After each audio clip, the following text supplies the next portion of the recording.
Hello, my friends, and welcome to a brand new episode of Discourse in Magic. My name is Jonah Babbins, and in this episode, we sit down with legendary magician and magic agent Bill Herz. Bill books out the magicians that you know the best for corporate events. I'm talking people like Darren Brown and Michael Carbonaro and David Williamson and Piff and Colin Cloud and Matt King and so many more. He is the king of magic at corporate events. And in this episode, we talk about all of them, how he got those events, how you can get those events. We talked about sales. We talked about the best magicians in the world and tactics that you can steal and use in your business if you are performing for corporate events. Bill is an absolute legend, and this episode did not disappoint. You're going to love it as much as I did. Here it is, a wonderful episode with the incredible Bill Herz.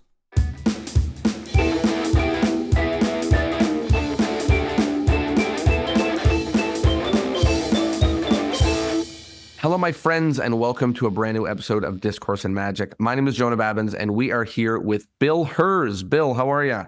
I'm good, thank you. Thanks for having me. Of course. I'm very, very excited to chat with you because not only are you an amazing magician in your own right, but also you are the guy behind the most amazing magicians in their own right, people that we have interviewed on here, people that are legends in the industry. So I'm excited to chat a little bit about that, how you got there and how it all works. Sure. Let's start at the very, very beginning. How did you even get started in magic? How did magic find you? Well, I think I have the typical story. Got a magic set when I was about 8, said this is really cool, really got into it, thought it was really fun.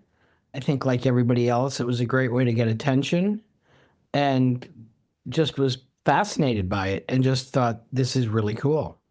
And then when I was about 12, somebody else in my town said, hey, there's a great, there's another guy who does magic. And, my shoulders kind of went up and what do you mean there's another guy? I'm the king of the birthday parties here. And his name was Paul Cummins.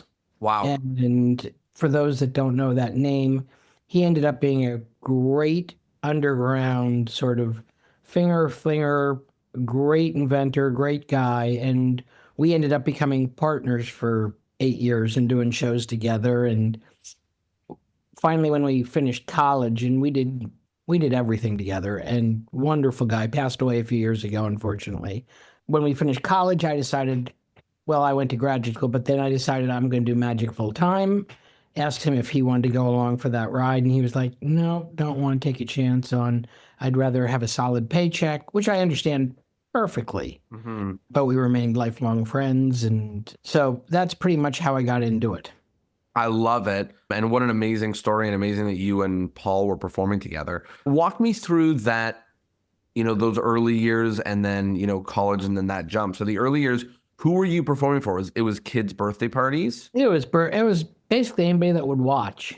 The community centers, the churches, the temples, the fairs, anybody that would have us, the volunteer shows, etc. We did it just as much as we could. And back then, obviously I know marketing then and marketing now are different things. Were you marketing? Was it just word of mouth in a small community? How were these people hearing about you? Pure word of mouth. The birthday shows, which we did, I remember taking business cards and dropping them off at pediatricians' offices. And always kind of thinking about, who the buyers, even back then I thought, who are the buyers? And obviously it's moms, and where do you reach the moms? Pediatricians, etc. Brilliant. And did that work? It did, actually. I still, we'll talk about it later, think the best advertising is a great show. We had a really good kids show. Awesome. And there was summer camps, which are still going strong. Yeah. Summer camps, we would do 40 camps every summer. That's how I got my start, touring summer camps. So. Yeah, we went from camp to camp to camp to camp, and we had it down to a science. So, the camps would put us up, and, it was great. It was a great training ground. Talk to me about that transition point, I assume, in and around after college or in graduate school when you wanted to pursue this seriously, which is like it's a pretty crazy thing. No matter how, successful things end up, it is a pretty crazy moment to tell your parents or your friends or your other magicians that you're like, hey, I'm going to do this full time. What was going through your head? Were you supported? Was there like a game plan there, or you just, jumped out of the plane without a parachute? Well, that brings up some interesting things. Only because I just had a discussion about this the other day with a magician who I'll mention in a moment. And that is, yeah, after college, I thought I wanted to open magic restaurants, sort of like the Casa or whatever. And so I went to graduate school in hotel and restaurant administration and thought, hey, and then I realized I don't want to be in the restaurant business. That's the last thing I want to do Bingo. after 2 years. And so I got a real job for a marketing firm right after graduate school. I had gotten an MBA and a joint degree in hotel and restaurant hospitality. And after 6 months at my real job of marketing, I had used all my personal days, all my sick days, all my, because I was off doing shows, and I said, this isn't going to work. And I told my parents, and they were incredibly, they were like, have you thought this through? Yes, they were incredibly supportive. I did come from a father who was very successful lawyer, and my mom was a successful artist. And, I didn't come from I want to say it was not a poor background. We were very comfortable. Yeah. And I think when you're comfortable, you realize that money isn't everything, and you're therefore going to follow your passion. Of course, we all want to make money and be successful, and certainly that's one of the goals.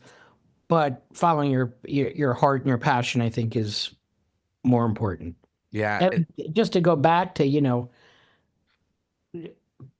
I was talking about this with Derek Hughes, who I don't know if you've had on the show the other day. We were at dinner the other night, and we were talking about when I started and when he started, the idea of security was, you get a 9-to-5 corporation job and you are set. Mm-hmm. Those days are so long gone. Of course. The idea of security in a company is just ridiculous. And doing all companies, I see it on a daily basis. And your contract is up every 2 weeks when you get your paycheck. Simple as that. I don't care what's on written, I've just heard. It's still month to month, Yeah, exactly. As is the freelance lifestyle. But one of the things I have about this, not to get off topic, but one of the comments I have about this is that actually the freelance lifestyle, if you build the business correctly, means that you have hundreds or thousands of people that know you. So you're not going to lose every single bit of business that you have coming in if you've built out a network and a market and people that know who you are. So there's actually a turning point where it's possible that the freelance version or the entrepreneurial version, if you build it correctly, is more stable than a job. Because if you have hundreds of thousands of people who know about you, then no one person can decide that they don't need you or want you anymore. So it's almost the opposite, which is so crazy to think, because it's always sort of been the other way around. Talk to me about so you told your parents, okay, I'm leaving this job. I'm going to go and pursue magic. You started pursuing magic. Was it immediate switch to try to start doing more corporate work? Were you still doing summer camps? What happened there? How did it happen? Well, yes, I still did summer camps, but I grew up in, a community that was full of, executives. So I was very comfortable in that world. That never intimidated me. So I decided, hey, corporations, the marketing company I went to actually did a lot of meetings. And I remember going and sitting in these meetings going, how do people stay awake during this? This is deadly. I mean, deadly. And so I decided, you know what? I could add a lot to these corporate meetings. So I started knocking on doors, literally knocking on doors saying, hey, I'm a magician. I can, entertain. I can spice up your meeting. I can, and for the first few months, almost everybody was like, oh, well, that's interesting. Who have you worked for? And at that point, I really hadn't worked for the summer camp in Connecticut. Exactly. Well, all over Maine and Vermont. Yeah. But I had done, 2 or 3 company shows just by chance. Yeah. And so after being turned down, I started lying. And I said, oh, I've worked, realizing that it was be a very hard thing to check. So I said, oh, I worked for IBM and Nestle's and, blah, blah, blah, et cetera, et cetera. Oh, well, then come on in. Let's talk. Nobody wants to be the first. And I learned that a long Or time ago. Nobody, everybody says we want to take risks. We want to be cutting edge. Yeah, I don't think so. you want to be cutting edge just like everybody else. Well, the joke I always make is cutting edge at a corporate meeting means we're starting cocktails at 7 instead of 7:30. Yeah. So I started doing smaller corporate events. Citibank hired me for a whole bunch of like little meetings to do close-up shows after dinner. And then I started doing a few trade shows. And, I was doing quite a few trade shows. I had Chevrolet as a client. I had Fuji. I don't even remember it. What you're meaning by that is like, obviously you're demoing at the booth, but like that they would hire you not just for one, but as they go to all the trade shows, you'd come with Fuji to everywhere. You'd come with Chevrolet. Correct. And no, I mean, it was much better then because they would hire you for 5 trade shows at a time. Right. And I was doing a show for a company called Liberty Life Insurance in England. And they wanted to do some big illusions, and I rented them, and I went over with Mike Caveney, who helped me, and the CEO said, hey, can you teach me a trick that I can do? And I said, well, sure. But if you're going to do that, let's make it about what you're talking about at the meeting. And he said, okay. And I kind of didn't understand why he wanted to do it, but it went over great. And I came back and I was doing trade shows for Fuji. And I said, you should have seen this guy in England. He wanted to do a trick. And they said, hey, we got a sales meeting come up. Can you teach us to do it? And I went, yeah, sure. Not realizing, why they wanted to do it, but they did it and it went over great. Same thing happened 3 weeks later doing a trade show for Chevrolet. I told them about, at dinner, these guys at Fuji and this guy in England, and their eyes lit up. And said, hey, can you teach us some tricks? And I said, sure. And my wife, who's much smarter than me and was in entertainment, she actually started Comedy Central. Whoa. Yeah. And I didn't know that at all. That's crazy. Yeah. And she was CFO at HBO and comedy, Wow. So she knew entertainment. She said, you've got a business there of teaching executives tricks and illusions that they can perform. And so we spent the summer building a brochure and forming a company called Magicorp and incorporating the name. And our first client was Bill Gates. Whoa. I know, it was, and the Wall Street Journal heard about it, about me teaching some executives. And I was on the front page. They did a profile on me. Wow. Which back then there were literally 2 newspapers or 3 newspapers, and everybody read them. It was crazy. I've never, it's not like that anymore. It's like America's Got Talent now or something. But like, 5 times over. Of course. It was insane. Our phone rang off the hook. And then, of course, everybody wanted in, so Fortune profiled me, Forbes profiled every talk show, had me on teaching, I taught Zippy the Chimp to do a trick on David Letterman. Because that was one of the quotes in the article, which I never thought would get in. They said, can you teach any executive? And I said I could teach a monkey. And I got a call from the David Letterman show saying, all right, we got Zippy the Chimp on. Do you want to? Awesome. And I did. And so it just took off, and they did it was insane. And I literally couldn't handle everything. And the way our company started taking off was, what I learned was, if a company called and said, hey, Bill, we want you to perform at our meeting and teach our CEO, tricks or illusions, if I wasn't available, they didn't go, oh, okay, well, we'll wait till next year. They went out and found the right person. Or they found a magician. And then I'd hear through the grapevine, oh my God, it was a disaster. Of course. So eventually I said, you know what? I can't do it. And that was interesting because to a lot of the companies, and this is how crazy it was, I'd say, I'm not available. And they'd go, well, why? And I'd say, well, I'm in California and I can't get back to, and they go, oh, sure you can. We'll send the jet. And that's what it was like. It was insane. Right. And so after losing out to, because we all know if somebody's had a bad magician, They're not going to have a magician until that person is out of a job. well, yeah, exactly. All magicians suck, and we're not going down that road again. So I said, let me book the people for you. And the first person I called was one of my oldest friends in magic was David Williamson. Amazing. I said, David, this is crazy. Do you want it? Yeah, I'm in.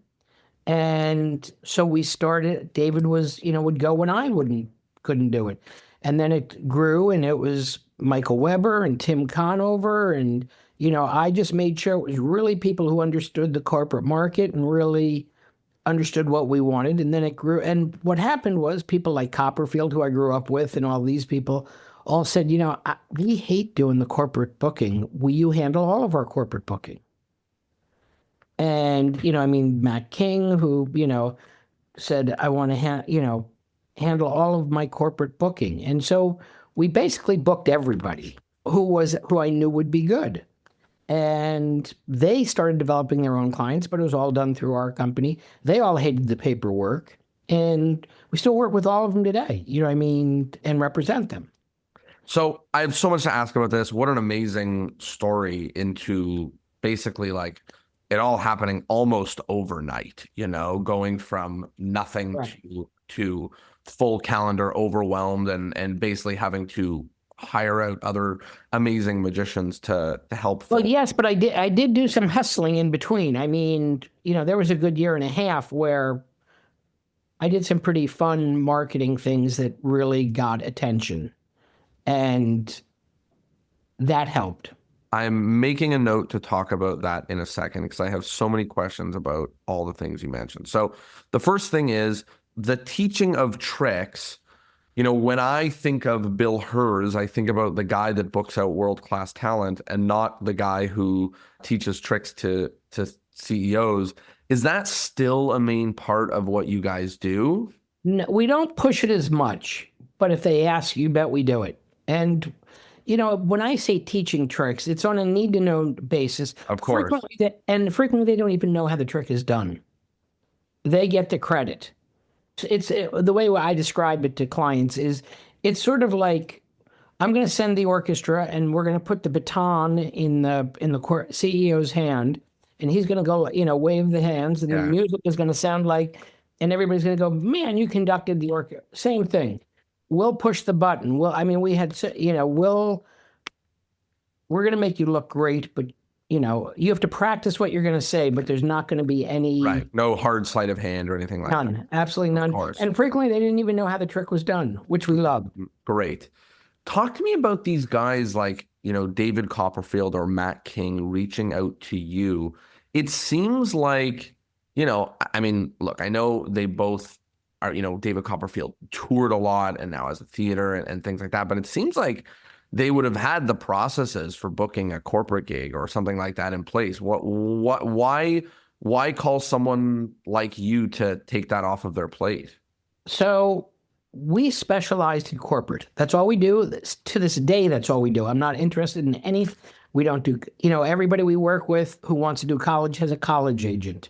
Everybody that wants to do cruises that we work with has a cruise ship agent. I just don't want to even go down that road. Yeah. So we became sort of and it's still to this day. We are all. We're venturing into some new markets, but that has nothing to do with it. I see just some new opportunities. But they knew that was the market that we understood. We knew what the pricing was going to be at. We had the connections. We could, it's sort of like talking the same language. Mm-hmm. To the planners and knowing what their concerns are and what their fears are and putting them at ease, et cetera. So most of them, even the ones who had, Michael Carbonaro is another one. He was represented by CAA for his touring shows. Yeah. He went into them and said, you can have my touring business, but Bill's going to do our corporate. Because they know most large agencies find corporate a pain in the butt. I love corporate. That's our you know. If you're with the CAA or William Morris, which is a whole another disaster story. I don't know how it's never worked for anybody, but that's another story. And people always say to me, "Oh, I have a manager," and I'm like, "Oh, good luck." Can I double click on that? Why does having a manager such a bad thing? Because the amount of money that a magician can make really is peanuts compared to a big singer or a great comedian who's Yes. going out for 400,000 or 500,000 a night, where we're going out for, much, much less. Why would a good agent, do you want to sell pencils or do you want to sell airplanes? Right. So what you're saying is when a manager represents 10 people, they're never going to push the magician because they don't make as much pushing the magician as they do pushing the famous singer. Well, yes. And not only will they not push you, they can hurt you. Do you want me to? I don't know if you want me to go down that road. Yeah, double click on this. That's super interesting. Well, I'm not going to mention names, but a few of our people started this way, and I'll tell you how they can hurt you. If you're I'm going to use CAA because they've ruined plenty of magicians' careers. I have no problem saying that. What'll happen is they'll say to a performer, and this has happened to friends of mine, "Sure, we'll represent you," because they think they see quick cash. Right. But what happens is they'll say, "Yeah, we'll book you on a theater tour," or we'll book theaters for you," and you're like, "Oh, that's great." But what happens is they're going to call a theater and they're going to say, "Hey, we represent Jonah. He's a great magician." And the theater owner is going to say, "The public doesn't know who Jonah is. I'm going to lose my shit on that." Right. And CAA is going to go, "Well, if you want Chris Rock, you're going to have to take Jonah Right. on a separate night." And they're like, "Oh, okay, we love Jonah. Well, if we can have Chris Rock, sure, we'll put Jonah on. We'll give him a Tuesday night." And there's a thing called Polestar. Are you familiar with Polestar? No. Polestar is a book that every theater owner has. And what it does is it lets you look up how this performer has done. Oh, yes. I know what this is. So what happens is CAA gets you into this theater on a Tuesday night, a 750-seat theater. You sell 40 tickets. The theater reports, "Oh, Jonah had 40 tickets sold." Of course, they didn't market. They don't care about you. They're looking to get Chris Rock where they're going to make their money, or whoever they're pushing. But what happens now is after you're fed up with CAA, 6 months after they haven't, brought you what they had promised, they're great at the sales pitch. Now you say, "Well, I'm going to go out on my own or go to a smaller agency." Well, when I called this theater and go, "Hey, how about Jonah?" They're going to go, "Interesting. Let me look at his, Polestar. Oh, he had 10 theaters where he had 70 seats sold. No, thank you." So it's hurt your future career because, Got it. So not only do they not book you because they want to book the bigger guys, but also sometimes when they do, they're accidentally setting you up for failure, and it ruins the reputation. That makes correct. a ton of sense. We've all been approached by them. My buddy Oz, who's very hot right now. He's awesome. Yeah, Oz is great. Gets approached every week, by the big agency. "Oh, we can do this for you and do that." And Oz is smart enough to know they're all full of it. Sure, you call with a booking, I'll take it, but you're not representing me. Yeah, of course. So there's got to be when somebody says I got a manager or an agent, unless they really know who they're selling to, or it's dangerous. I worry about that. Yeah. I want to talk a little bit about the magicians that you represent. There's people, their names that are like household names, like things like David Copperfield and Darren Brown. And then there's names of people that, most people have not heard of. They are spectacular, but most people have not heard of. When somebody ends up working with you, is the assumption that you are going to be generating business for them, or is the assumption that they are going to generate their fame and clout and on their own, and you are just basically negotiating and making the event awesome and smooth and taking care of logistics and paperwork. We are definitely bringing them more work than they had, much more, because I'm going to get them in front of people that they wouldn't normally be able to get in front of. And that's happened with everybody. We've had two people out of probably 30 performers who started with us and who aren't, and both of them were right. And we don't have contracts with anybody. It's all word of mouth. And the two people, one was, I'm not going to mention names, but they're both very good friends. I mean, this is not and they're both great magicians. One was pure close-up, and I said, I just can't bring enough work to a pure close-up guy at the prices that this person wanted. And the other one was really willing to focus on theaters, not corporate. And just, so I said, that's great. So we started, it didn't, but to this day, when I get calls for their niche, I call them. So it's, if I don't think I can help somebody's career, we get calls probably once a week from magicians saying, hey, we want to be on your roster. I can do this and I can do that. And we're really picky. We pretty much know who's out there, and you got to be really offer something that nobody else is offering. So let me double click on this, because first of all, the last thing I want is after this podcast for a few hundred magicians to message you and ask to be on your roster, because I'm sure you get enough of that. But I think it's actually not, not looking for it, but we do get calls where, for really odd places. Yeah. And I don't have some, and they've got a smaller budget. Yeah. And I don't like turning down shows, but I will. So let's talk about, obviously lots of magicians are shit. Lots of magicians are good. Some are spectacular. And there's a lot of magicians whose shows are great and they're great entertainers, but they are likely missing something for you to go, you know what? This is someone who I want to represent. I mean, there's like two magicians could do the exact same show, and you look at them both and you go, you know what? Neither of them have it. Neither of them like there's something that you are looking for. What kind of thing is it? Is it about identifiability, as in like this is like like Colin Cloud, it's like this is like a Sherlock Holmes mentalist, so it's like, okay, I get it, you can explain it in a sentence. Is it like, this is a tech magician, or so you get it, or is there something different that you're looking at or looking for other than, great, this guy's show is really good? Well, that's a great question. And the answer is, you said one of the key things is that if I can't describe in a sentence what makes this person different from everybody else, then they're not for us. In other words, David Gerard. Legend. Great. Yeah. When I'm talking to clients, I'll say, not only is he a great mentalist, but he understands the tech world because he worked at Google. He was an executive at Google. He is part of your audience. Oh, okay, I get it.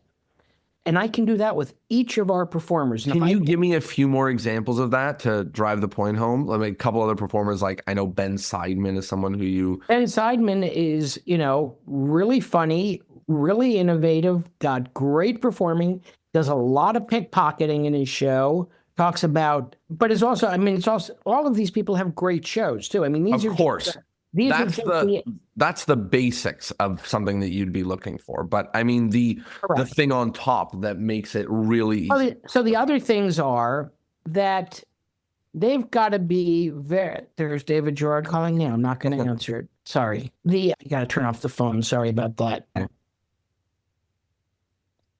I'll text them, say, stop interrupting Bill during our podcast. You go for it. Go for it. They have to have the whole package, meaning they've got to understand the corporate market, meaning no sweat, it's got to be clean. It's got to be, you have to put your ego, if you want to be a star, corporate is not the way to go.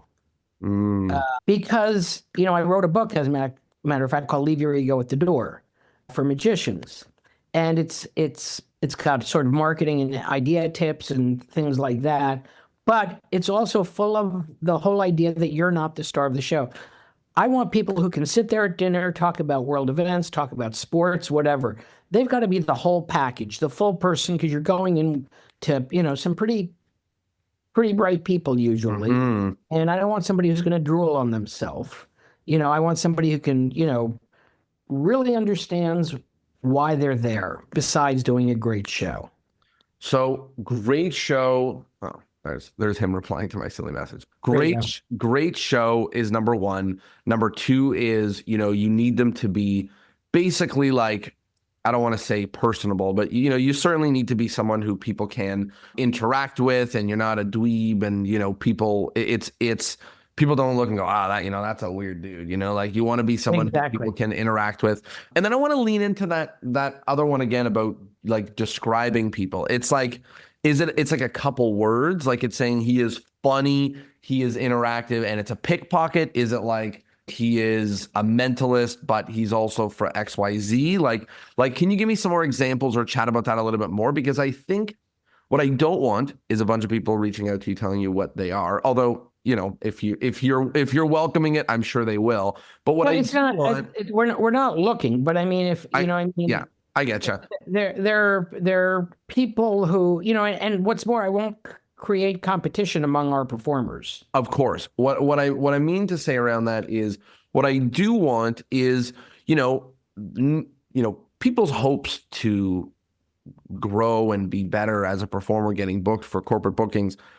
Very few of them are going to be represented by you, but many of them can start adding some of these elements that you're talking about that makes them not only easier for you to book, but also easier for them to get booked themselves. If people know that they're a pickpocket magician who is about deception and hilarious versus just being a magician. So I want to lean into like, what else can people do to really build out that identification so that it maybe helps them with clients. I hope what I'm asking makes sense. No, I know exactly what you mean. I'll use me as an example. You have to be able to clearly describe what you do and how you do it and why you stand out.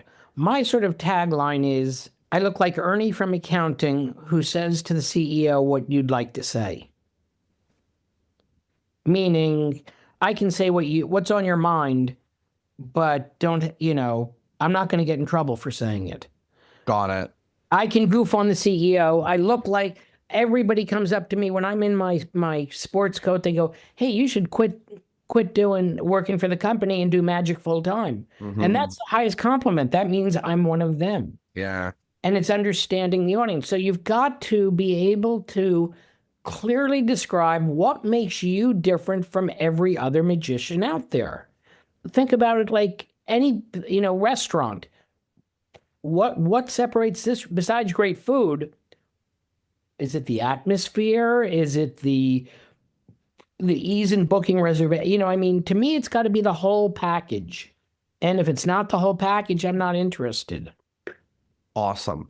Are there any other things that you use? I know obviously like the bulk of your time is spent like booking events and not hunting for magicians, but is there anything else that you use or that you want to talk about in terms of how you recognize talent? Or does the cream sort of rise to the top and by the time you've heard of them, you know who it is and Well, it's a tiny world. Of course. Bird travels quickly. I have to go see whoever it is. I'm going this week to see a guy who contacted me who there is interest, and, we know pretty much out there, but we also have plenty of one-offs where, this who they're looking for is nobody on our roster. Maybe they want an illusionist. Mm-hmm. Maybe they want somebody who speaks Spanish. Maybe they want, we have plenty of one-offs. There are certain people, I have a whole sort of little list of, 15 non-exclusives who I really trust. And the reason they're not is I can't bring them enough work. Of course. If I offer somebody an exclusive, and there's a big plus to being an exclusive, and if I don't think I can bring them a lot of work or more work than they're already getting, or can't help build their career, I I don't think it's fair to ask them to Of be on course. the roster. Of course.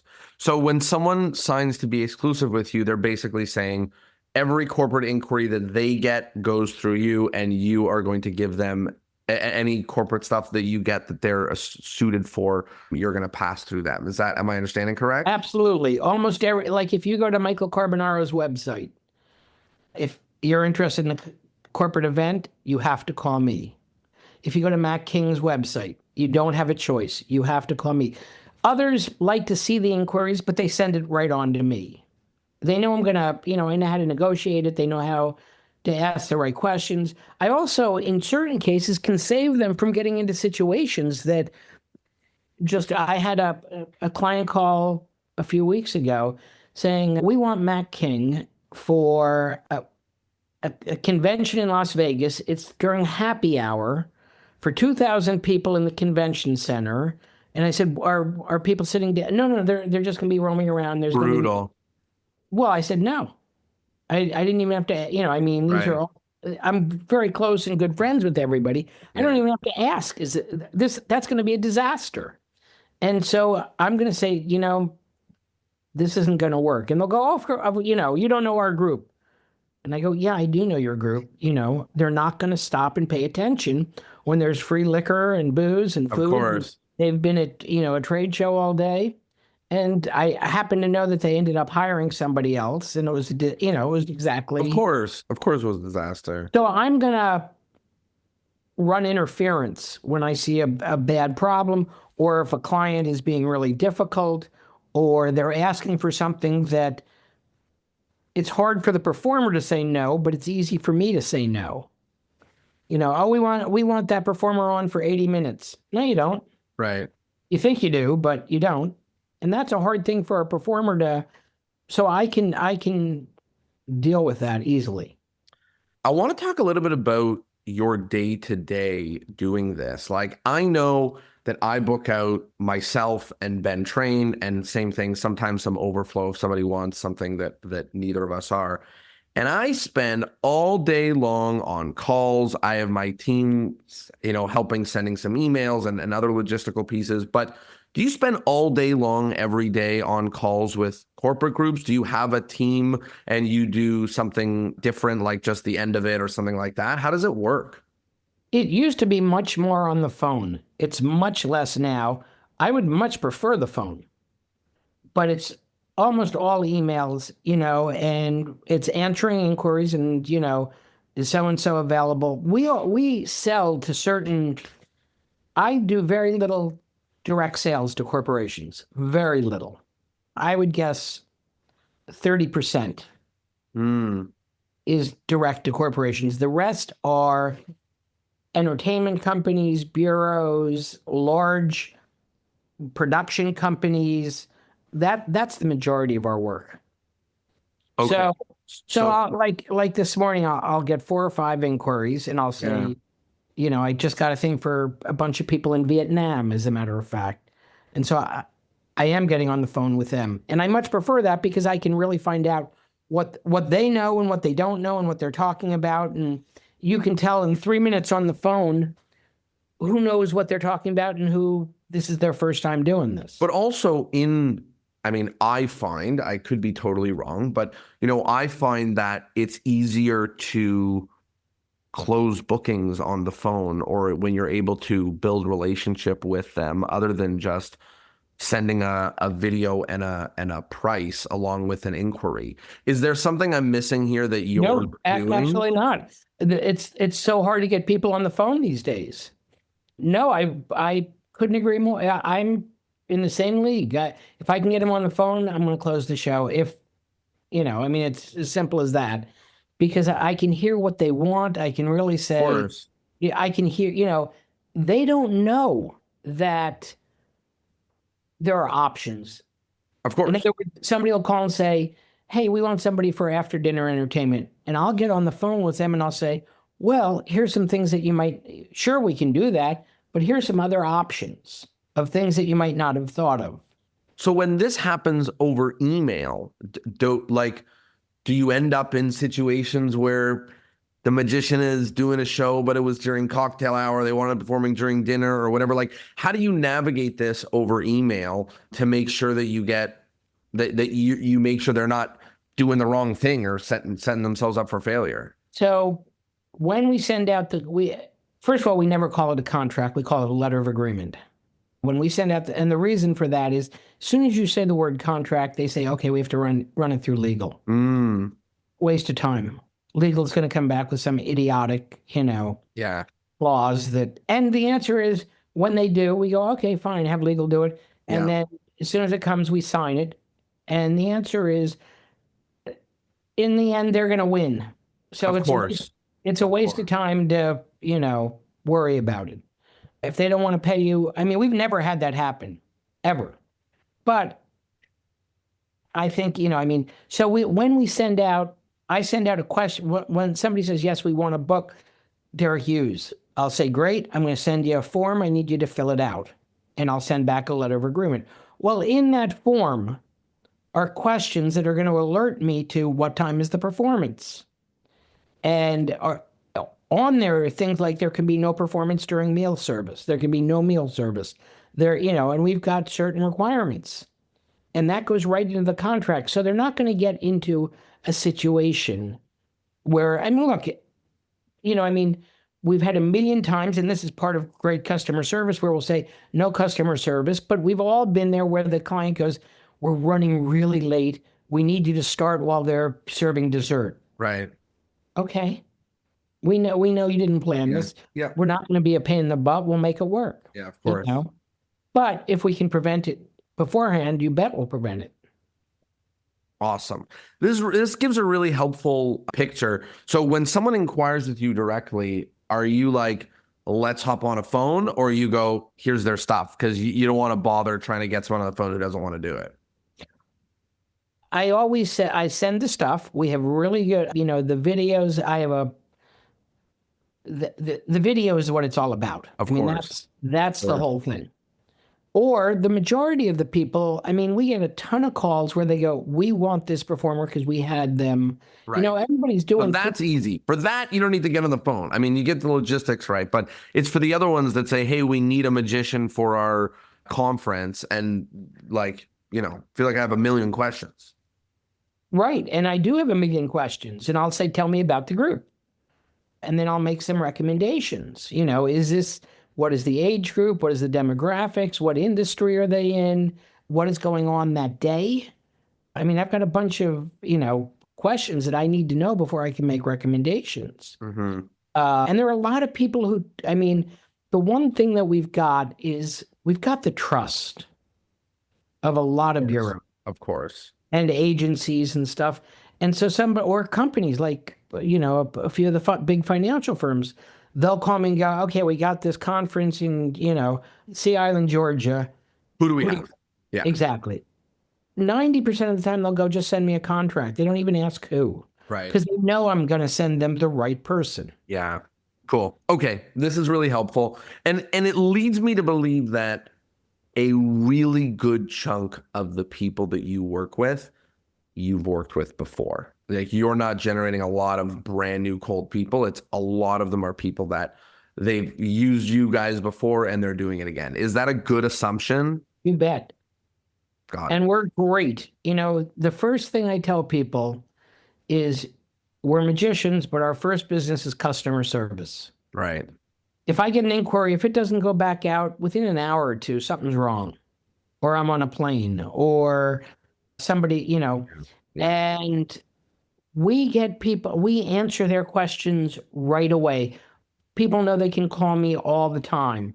And, the biggest benefit for the exclusivity for us is somebody will call me and say, hey, we're pitching you or pitching the Evisons. Yep. We're pitching the Evisons to Walmart for their big annual meeting. Well, great. I'll make a mark of it and I'll send them the Evisons promo and we'll talk about pricing and all of that. But I make a note saying XYZ company is pitching Evisons to Walmart. Because what will happen is a few things. One, Walmart is putting it out to all different vendors to all different entertainment companies saying, hey, who can you recommend for our meeting? Right. I'm not going to recommend the Eversons to another production company or entertainment company. Mm, The second thing is sometimes things get lost and somebody at Walmart goes, hey, these guys look good. You know what? Let me call them and ask a few questions. And that might be 2 months later, right. not knowing that there was somebody else had suggested them. They just got it on their desk. Oh, well, they look good. Let me call. I've got it noted that I'll answer all the questions and go, oh, yeah, but you have to go back to XYZ company.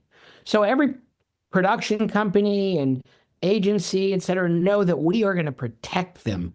More than that, we are anal. I mean, anal about the fact that if XYZ company books us for that Walmart meeting and a vendor, Procter and Gamble, who was at that meeting, comes up and says, boy, we'd love you for our meeting, the magician or performer will go, great, contact so-and-so at the Right. XYZ, not us. Yeah. A million corporations that we sell to have no idea who we are, nor do I care. Of course. Cool. Okay. This is really helpful. I know in a couple weeks you're doing a guest spot for the mastermind to answer more of the technical questions about some of this stuff. So this has been really valuable, but I want to zoom back out a little bit. I know one of the things that you have a gripe about is the magic going on right now on social media. It is really funny to hear about your stardom coming from a newspaper article and then thinking about people now, the way that they generate their business. A lot of people think, I mean, not for me, but for a lot of people, the stars of today, so to speak, are getting big on social media. But there's also like some bad sides to it and bad parts to it. What's your gripe about magic or magicians on social media? Here's my problem with it. I'll give you a perfect example. Is 98% of the magicians on Facebook, Instagram are full of shit. Meaning, now I don't mean that I was in, well, I'll tell you who, Matt King's dressing room. We were talking, we were having a little event at his house party that night. And I said to somebody there, a younger magician, hey, are you coming over tonight? We're going to all hang. And he said, oh, no, I'm so intimidated. And I went, what? And this guy's doing terrifically. Mm-hmm. And I said, what do you mean you're intimidating? He goes, oh, I see on Facebook that everybody's doing, 50 shows a week and they're getting standing ovations every show. And people love them and they're, and I'm not doing that. And I'm like, relax. No, I certainly understand social marketing. I think that's great. But to boast about, I've done a lot on Crystal Cruises for my buddy Rich Block. And I've seen people post on their 5 sold out shows on Crystal. Well, there are 20 people at the show. Yeah, of course. They're free. That's, what is the purpose in putting that? I hate when people post, here's my office for tonight. Well, all you're doing is saying, look how busy I am. Of course. Now, a perfect example is Oz or Tom. Do you know Tom Pichet? Yes, of course. Tom Pichet does great social marketing because there's a message in what he's doing. It's not saying I'm so busy or but the reason I think it's bad is it makes so many magicians feel like I'm not successful.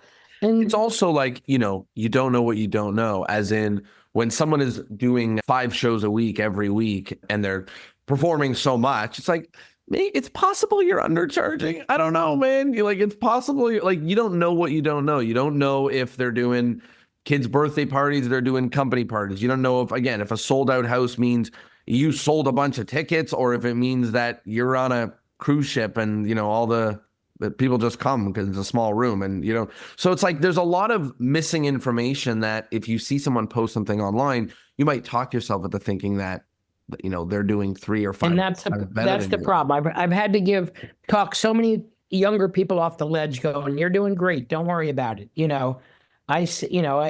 There's an awful lot of magicians who call us and say, hey, can you send the check in advance? Because it's a rough month. And these are people who, you'd think, oh my gosh, this person has a career I'd kill for. Mm.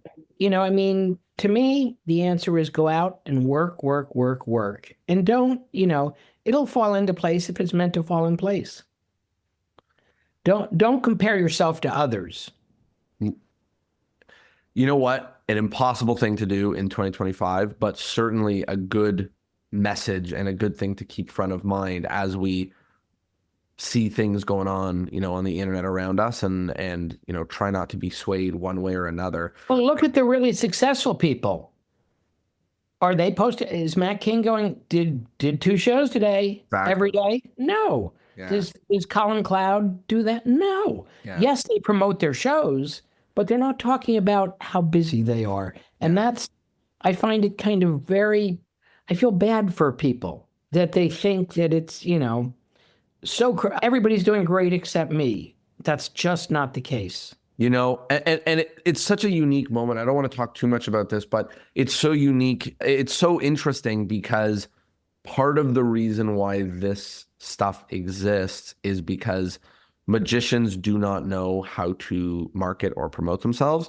So, they're thinking, I guess if I show people that I'm doing lots of work, I'm going to get lots more work. But the people that are the most successful online are the ones who are making content for online that is designed to be enjoyable to watch and not just marketing. Like in every form of marketing, we know that it is mostly mostly valuable, mostly useful, and then sprinkle a little tiny bit of asks and requests and sales. If it's all sales, nobody wants to touch it. Everyone knows that you're trying to shill things. And even me, like I had a show last night, I'm doing a corporate show tonight. I don't really post about them, like sometimes I bring videographers to get videos that may be useful for footage for this or things for that or whatever. But like, I don't really, like I perform a lot more than I post. And sometimes I'm at a gig and I'm going, darn, I should have captured that I was here or done this or whatever. So it's funny. Sometimes it works the opposite way where like people don't post and they go,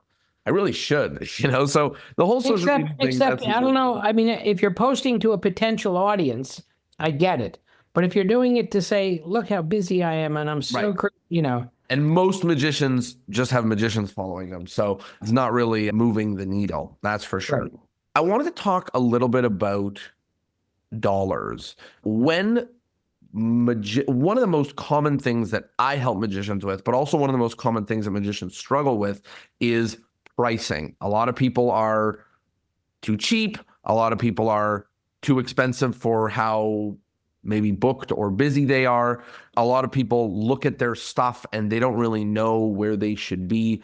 What does, in your view, like how much should a corporate magician cost? Or is that even the wrong question? I think that's the wrong question because I think it's, most of our people have pretty set prices, but everybody's negotiable, first of all. Everybody in the world is negotiable. And if you aren't, you're an idiot because everyone is. The second thing is I think there are things that you can ask that can tell you about the event that are very good questions that, all right, John, let's do it. Tell me about your event. We're bringing everybody together for our annual bank conference. Great. And where is it going to be? It's at the Hilton in Toronto. Great. And where are people coming from? About 80% of the people actually live in or around Toronto, but there's a couple of executives that are coming in from other places across Canada. Great. And so just give me so is it a 1-day conference, a 2-day conference, 3-day conference? It's a 2-day event. The whole first day, people are in sessions and breakout sessions. And, that night we're just giving people some time to relax and enjoy the city. And then this night is the night where the first half of the day, there's a couple more breakouts, there's some main sessions, and then people go back to the room, get changed. And then at night is our big gala. And that's where we're looking for some entertainment. Great. And is that a dress up gala or? Yeah, we told people to dress up. I don't really know how much, they will, but we've told them that it's a formal function. Right. Great. It sounds like fun. Right up our alley. One more question. What did you do last year and the year before that? This is really the first year. Like we changed the format. Last year it was just a 1 day event, and we just took everyone out to like the Raptors game in Toronto last year. We rented a huge section for everybody to go out. But this year first of all, the team has expanded quite a bit, but they just wanted to make it a bigger event because we've got sort of more people to reach. So this is the first year that we're doing a gala style event in the evening. Great. And is it cocktails, then dinner? Is it buffet or sit down? It's sit down dinner, and that's exactly right. It's cocktails from 7 to 8, although that may change. We haven't finished speaking with the venue, and then sit down dinner from 8 to 9, and then we were hoping to have some entertainment during dinner.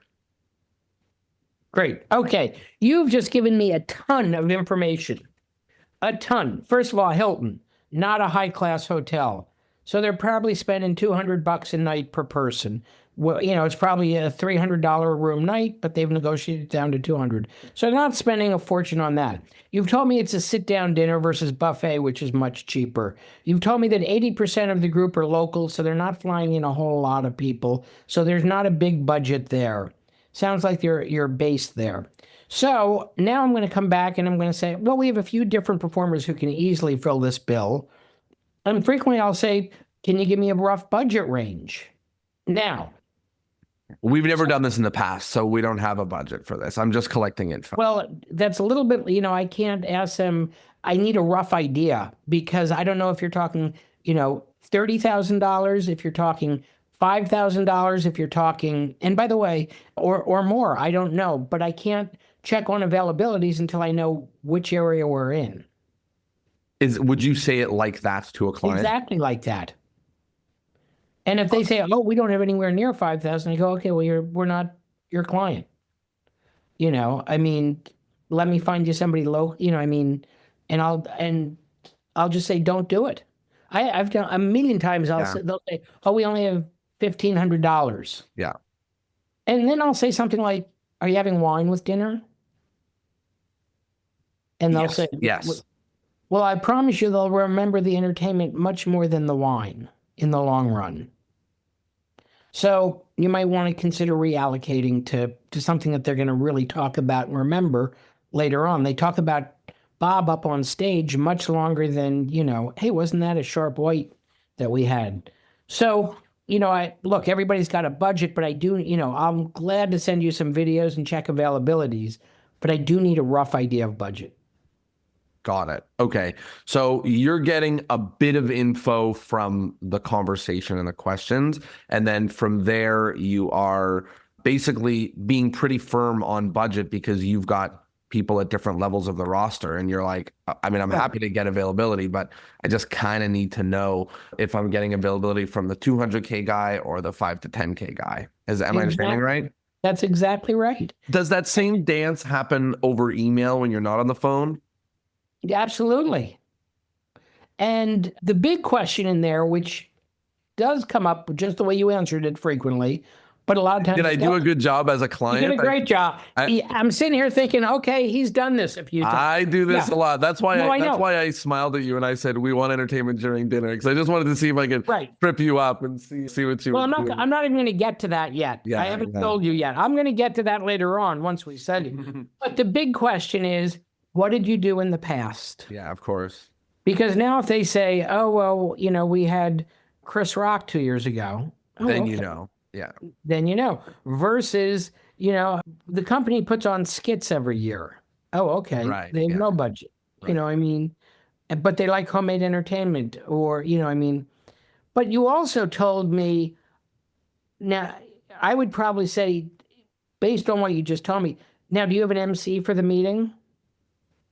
For the meeting or for the evening? Yeah, during the day. During the day, we don't have an MC. We've got mostly it's breakouts, and there's only one main session. There's 2 keynotes in it. So I think one of the executives that's flying in is going to be leading the sessions. Gotcha. Okay, then that's fine. If it's a full day, I'm going to try and talk them later on into an MC. I'm telling you, it's going to make the meeting flow much better. And I'll go into, because we do a ton of hosting of events. Yeah. And the great thing about hosting, by the way, is once they do it, they're never going back. Of course. So, those are the types of questions that I will ask. If they're going to say, yeah, I can't give you a budget. I'll go, well, if you can find out, a rough idea, I'll be glad to, but I'm not going to spin my wheels So and you check. don't, if they say, if you get all the way through that and then you're like, is it 5 or is it 30? And they're like, honestly, the boss just told me to go and get some options. And that's how I ended up here. I have no idea. I'm just gathering some options. Would you give them, hey, here's a 5, here's a 30, here's 100, here's your options? Or would you say, well, I can't help you. Go get some info, come back, and I'm happy to provide you some options. Yeah, I mean, the answer is, yeah, it's really going to help you to give me a budget because I'm going to be able to find, sometimes the other thing is if you've got, and I'll say that sometimes we've got people who might be right next door the night before, and we Right. might be able, but it's got to be within the budget area. The other thing is they're fishing. They're afraid to give you an Of answer. course, they don't want to say a 20K and you go, great news, our magician is 20K, like. Correct. And that's something which is a very interesting thing. But you say it's just like picking out your menu. They're going to ask you, do you want Yeah. chicken or do you want steak? Mm-hmm. What does your budget say? You're saying, okay, it's $108 a person. Okay, great. I can work with it, but what I'm not going to do is go, they're not going to design 8 menus for you and say, so it's the same thing. Yeah. I'm trying to help you. So yeah, I will pass on if they have that little information. But what I might do is I might say, well, listen, if you can get me a budget, that's fine. Usually fees started, maybe 3,500 and up. Yeah. So they're not going to call me back if they don't have 35, or whatever it is. Yeah. Got it. Super, super helpful. Last sort of main question, and then we'll get to a handful of little wrap-up questions. The last one is, you mentioned that aside from just word of mouth and that newspaper article that kicked you guys into stardom, there's been some clever marketing things that you have done to really help move the needle. What are some of those things? I think this is a big key for magicians, is they have to think about not to, in 40 years of booking shows, I've never had a client call and go, we want to book this magician because of this trick. So you might have the coolest trick in the world. What you have to think about is, what service am I fulfilling? Mm. Meaning, and you take agents, let's say, and I'll tell you one of the things that I did years ago. It's a little bit of a story. I don't. How are we? We have a few minutes. I'm good. I'm happy. I just want to be respectful of your time, but I'm yeah. No, when I started out, there were really about 7 or 8 big entertainment agencies, and I wanted to get into them, but I knew it was really hard to get into them. So what I did is I got the biggest one, and I sent them a letter and my brochure at that time and say, I'd love to perform for you, blah, blah, blah, knowing darn well that they're going to take that brochure and stick it in the magician's file. Yeah. End of discussion. And they did exactly what I had hoped they would do. So then I had a friend call. Now I'm going back way back. So, I had a friend call and say, hey, do you guys, we saw a magician. I've never seen anything like it. Do you guys book Bill Herz? And every agent in the world is going to go, oh, of course. Yeah, yeah. And they're not going to go, no, never, they're going to, now it's even easier because they're going to Google Yeah. you. But then all they had to do is open the door and, oh, yes, of course, Bill. So they'd go, well, my friend who I'd set up said, we'd like him on May 14th. And they'd go, okay, let me check his availability and I'll get back to you. So I get a call from this agency. It was called Ray Block Productions, saying, hey, we have a client that would like to book you on May 14th. And I'd go, all right, let me check my book. And I'd page through, on the phone, knowing I had nothing. Mm-hmm. Oh, May 14th, I'm booked. Oh, I would love to do it. But thank you for thinking of me. And they go, okay, no problem. Now they call and they fell just in line. But I thought, they called the client back and said, sorry, he's booked May 14th, but we've got some great other magicians. And I coached my friend. He said, oh, we've seen lots of magicians. We want Bill. Find out when he's available in June and we'll change our party. And they're going, okay. So now I get a call back going, this is really unusual, but the client's willing to change their party and go, oh, no, no, that happens I've had that a Right, lot. right. Classic. Yeah. So when they said, find out your availability in June, I go, oh, okay, let me look at my book. And I'm looking through it. Yeah. Well, I could do June 4th and I can do June 19th. It's pretty much it in June. It's a busy month. Now the agent is going, holy crow, Who this guy, is this guy? Yeah. right, this guy works a lot. So they call me and they say, "What? How much do you charge?" At that time, I was $500, and I figured they're going to mark it up to either 750 or 1,000. That was my guess. Yeah. So they call my friend back and they said, "Well, he can do June 4th or June 19th." And they go, "Great, we'll book him June 4th." And how much is he, by the way? And they said $850. And I had coached my friend and said, "Oh, no, no, no, no, we want him all night." And they go, "Oh, that is all night." And they go, "Oh, send me a contract." So they sent them a contract for $850. And meanwhile, they call back and go, "You're booked. That's great." And I said, "Well, I'm going to be, going in. Do you guys have a sales meeting? Let me come in and do some tricks and get some business cards because people always ask for business cards and I want to hand them out." So I went into their sales meeting and I did a few tricks and Awesome. became their, they saw it.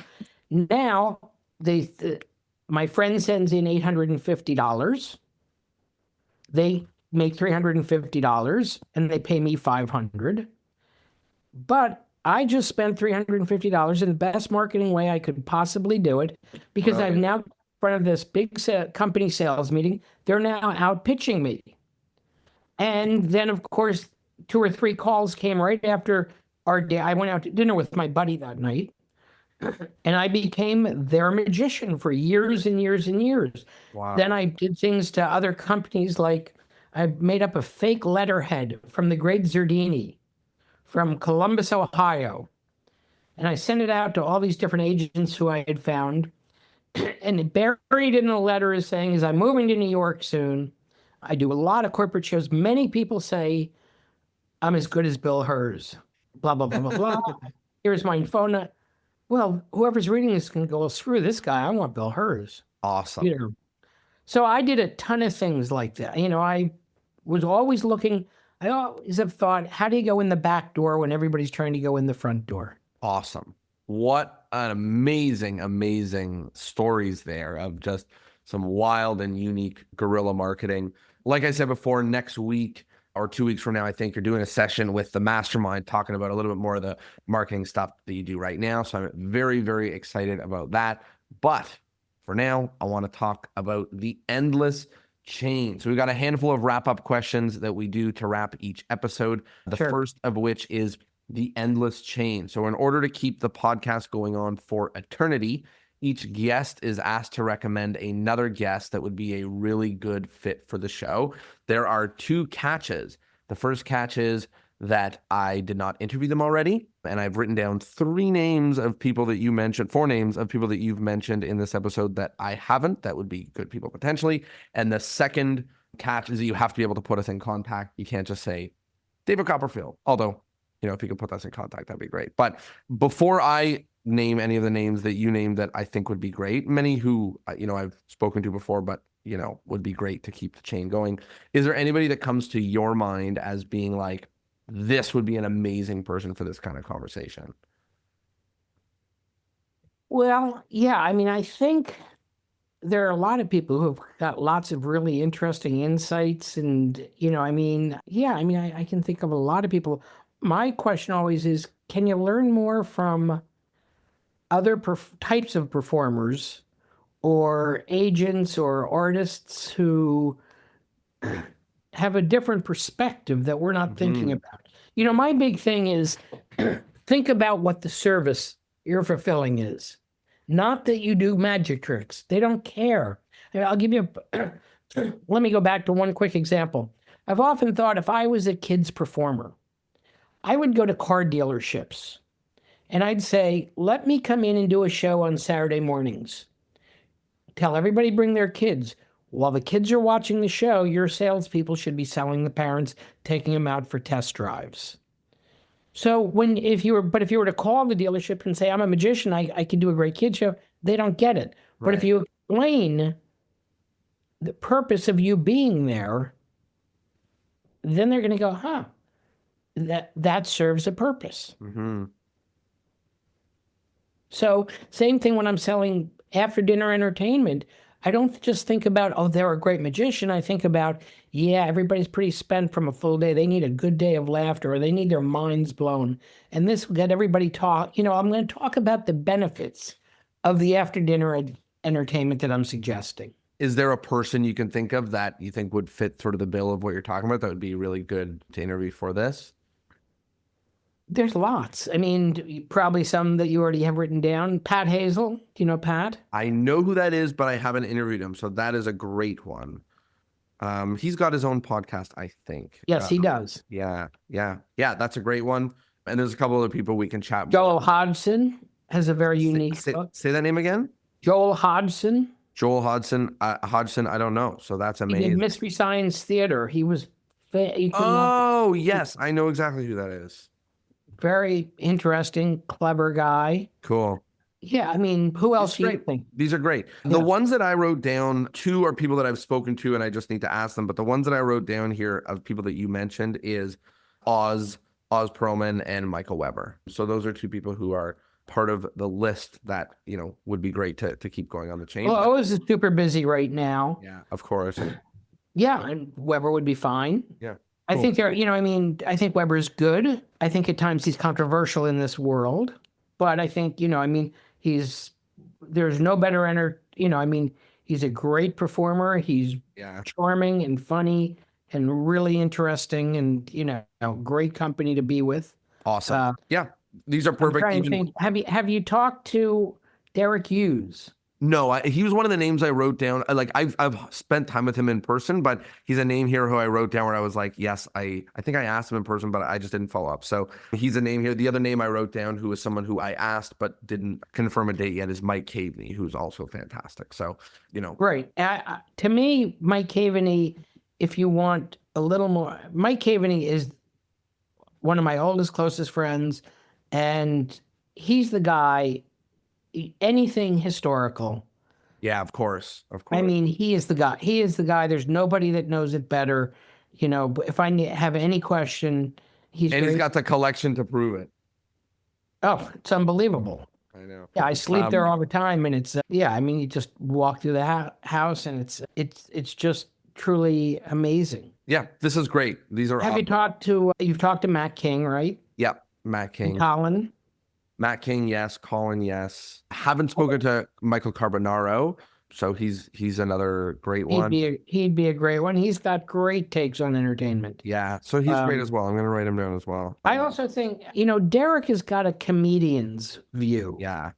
So I really like that. I mean, he does stand up as well. Same with Matt Donnelly. I don't know if you know him. I know him, but I haven't interviewed him. Matt did stand up for years. Yeah. So I think you got tons of really good people. I'd go for Derek Hughes. Derek Hughes. Perfect. Have you had Zabrecki on? Yes. Okay, because he's one of my heroes. He's awesome. Love him. Awesome. And then you should have some other. Depending on what you're looking for. I mean, Lovick is a character. These are great. And full of perspectives. It's amazing that I have put out 350 episodes, and many magicians struggle to come up with the name of the person they would recommend, and you just got 10 amazing people who would all be fantastic for this. So I appreciate it. Thank you so much. This is really, really good. The next question here is about like something you like and something you don't like in the world of magic right now. So I know we touched a little on social media, but what's one thing you like and one thing you don't like about the world of magic right now? So right now, I really like there are a bunch of younger guys who really get it in terms of working, who aren't as focused about making a lot of money, but want the experience. And to me, there isn't an older guy like me or Matt King or David Williamson who didn't pay their dues. Of course. And you have to pay your dues.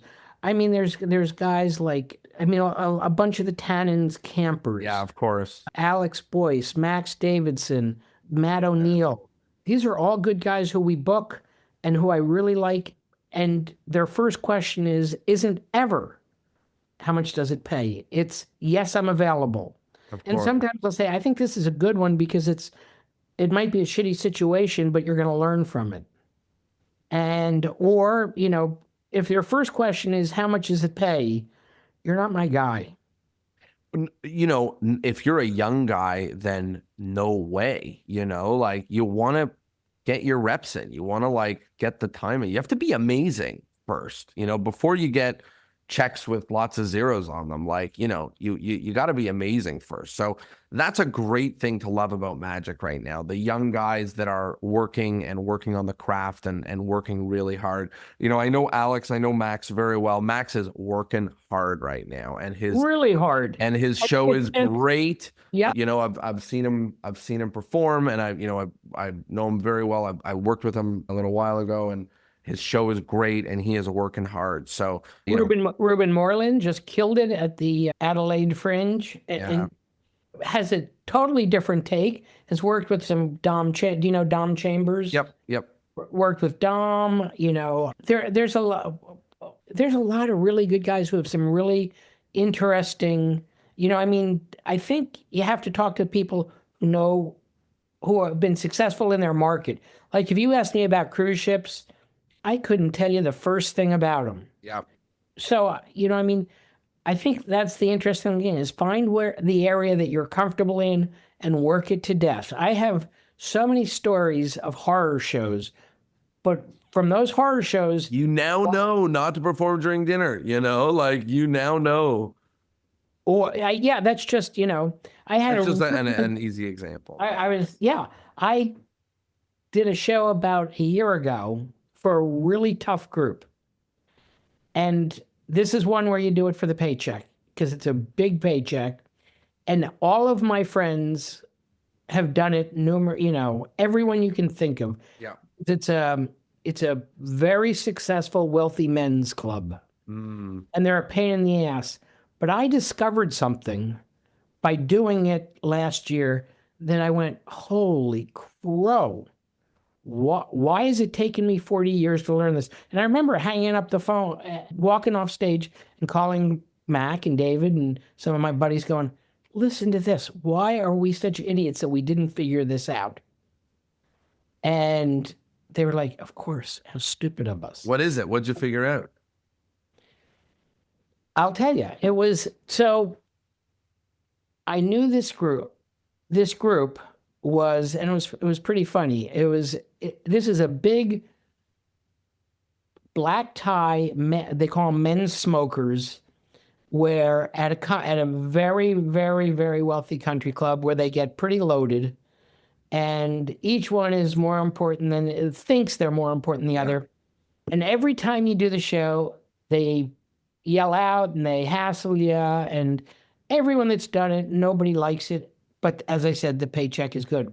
Well, I filled in for somebody who had gotten sick. I had done it 10 years ago, and he got sick and he called me at the last minute, and I was like, yeah, I'll fill in. Not, and I book it every year, so I know the people, but I didn't want to do it. Yeah, I just, even though it's a good paycheck, I'm a little, I don't care anymore. But Danny Archer, do you know Danny? So he was doing close up and I was doing close up, and then I was doing during the after dinner show. And all of a sudden it dawned on me. What throws you off in shows like that are when people yell out randomly and they step on your timing, they step on your punchline, they step on your boom moment. It's like when you're doing close up and right as you're about to reveal the card in the wallet, the waiter goes, trim, And there are ways to get around that too, but that's another whole thing. But so what throws you off is them yelling out and, trying to be funny and each one to top each other. So Danny was doing close up and I was doing close up. And I remember going up to Danny and going, hey, when you're doing close up, remember who's the biggest asshole. And I'm going to do the same because I'm working in a different room. There are about 400 people there. Because we all know let me shuffle them. Hey, we've all had that. We've all been down this road a million times. And I said, remember who you're, well, luckily I didn't need his asshole. I found my own. So I watched him during dinners and where he sat. And it was, black tie rounds. And what I did that I was completely different than I've ever done is I knew they were going to yell out and each one's going to try and be funny. But I realized if I made it happen, I can control the situation. Don't wait for them to do it. So I picked that perfect guy who had been the jerk while I was doing close up, and I get him up on stage.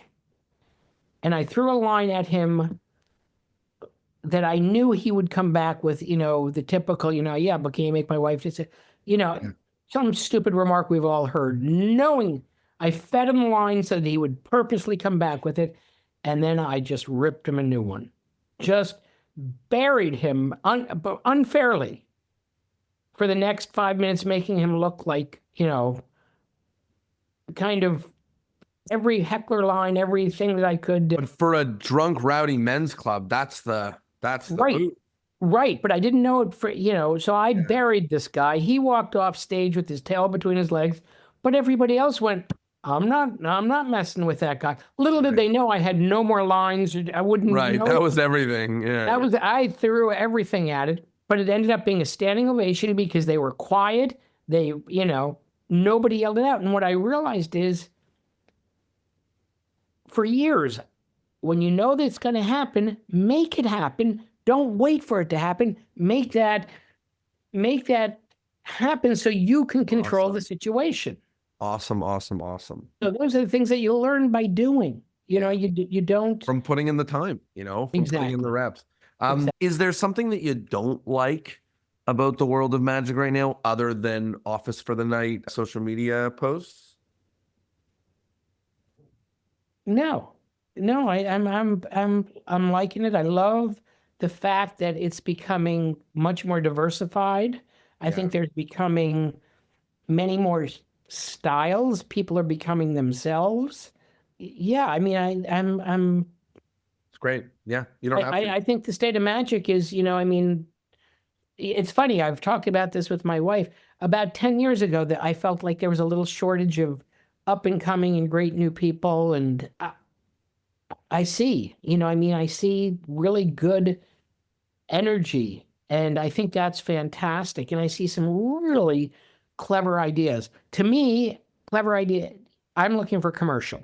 Yeah, of course. At the end of the day, I want that audience to go, God, I'd love to have a beer with that person. Yeah. So, but I think the fact that there are more women getting involved, I was just at that Mystify. Yeah. I think that's fantastic. We're way behind, and it's about time, 100%. Yeah. I just interviewed Leah, so that will be coming out shortly. See, as the old guy, I went up and congratulated her dad on raising, Danny, who I've known for 40 years. Yeah, Danny's great. Last two questions. The first is the take-home point. So people have been listening to us talk for an hour and a half now, talked about a lot of things in a lot of different ways.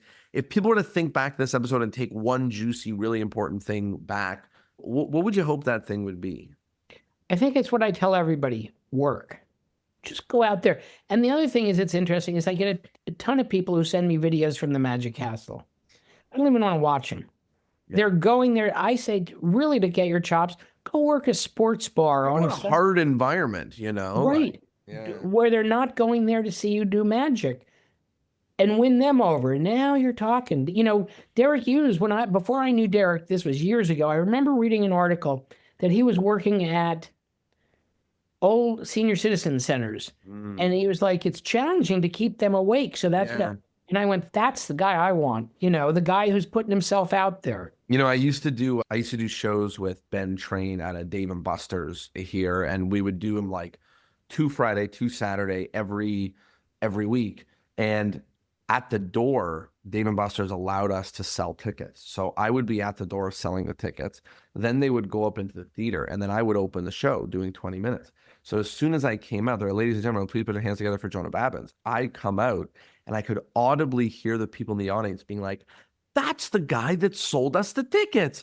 So I had the most hostile environment, drunk, late 20s, and already upset that I told them they were going to go see an amazing magic show, and then I was the guy.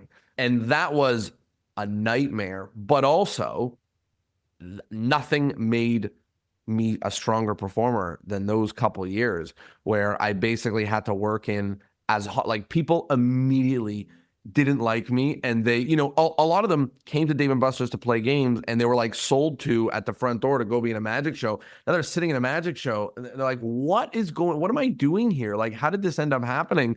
So that's how I learned to be amazing. Well, that's it. That's it. Go cut your teeth somewhere. Everybody I know who is successful, bar none, has done that. Yep. I worked at place called Mama Leone's where I 3 minutes before the next group. David Williamson used to make sandwiches at a dinner theater. Matt King toured, comedy. Yeah. Everybody has paid their dues. There's no way around it. Love it. Really, really helpful. Great take-home point. Last question is this, Bill. I don't want a whole bunch of magicians to email you, although if you're open to it, they will. But the question is, where can people find you? Where can they follow you? Where can they follow your stuff? Or magicians, stay the heck away from me. Please don't. No. I want to help anybody I can. Yeah, I can see that. What I think is really what helps everybody is a great show. When a magician, when I hear, oh, we had so and so and they were fantastic, I'm like, oh, this is so good. Even if it's somebody I don't know, as long as they have a great experience, I'm happy because then they wanted to do it. The best thing for magic is great magic by other people, and people get jealous, and it's sort of like, I can go hear Garth Brooks and then James Taylor the next night, and there's not we've all got our own styles. And, unfortunately, as we've all heard, when we're doing magic, people will say like, geez, I don't know how you guys do that. Mm-hmm. And when they say you guys, all of our backs go up like, wait, I'm different than, Yeah, but it's not meant as a bad thing. Same thing when they go, I wish my kids were here.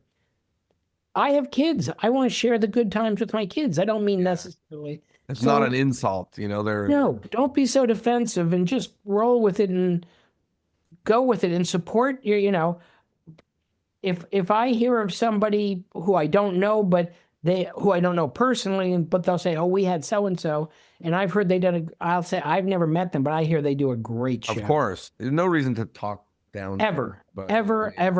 Exactly. Doesn't do you any good. Yeah. Love it. Where can people find you? Website, social media, anything like that you want to do? My email, BHERZ@mcpmagic.com, as in Magicorp Productions. Awesome. Well, Bill, thank you so much for doing this. This was awesome, informative, unique, exciting. This was all of the things. So I really, really appreciate you taking the time to do this. My pleasure. I just want to see great magic continue, and let's help each other. This is, there's so few of us. There's no other industry in the world where, yes, we all know of a ton of people, but think about what is there, 1,000 of us who are all know each other? Yeah. That's nothing. Yeah. Love it. Let's help each other. Love it. Bill, thank you so much. To everybody who tuned in and listened, thank you so much for being here, and I'll see you next Thursday. Ciao.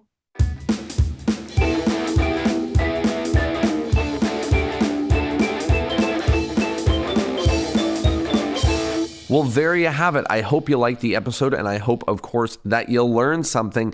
If you liked what you saw, do me a favor and spread the word. Tell a friend, send the link to the podcast. By the way, I have uploaded every single past podcast, as well as now every upcoming podcast is going to be uploaded on YouTube. So if you like to listen to your stuff on YouTube for whatever reason, then you can type in Discourse and Magic on YouTube and catch the newest and all of the older episodes there. Thanks so much for being here, and I'll see you next Thursday. Ciao.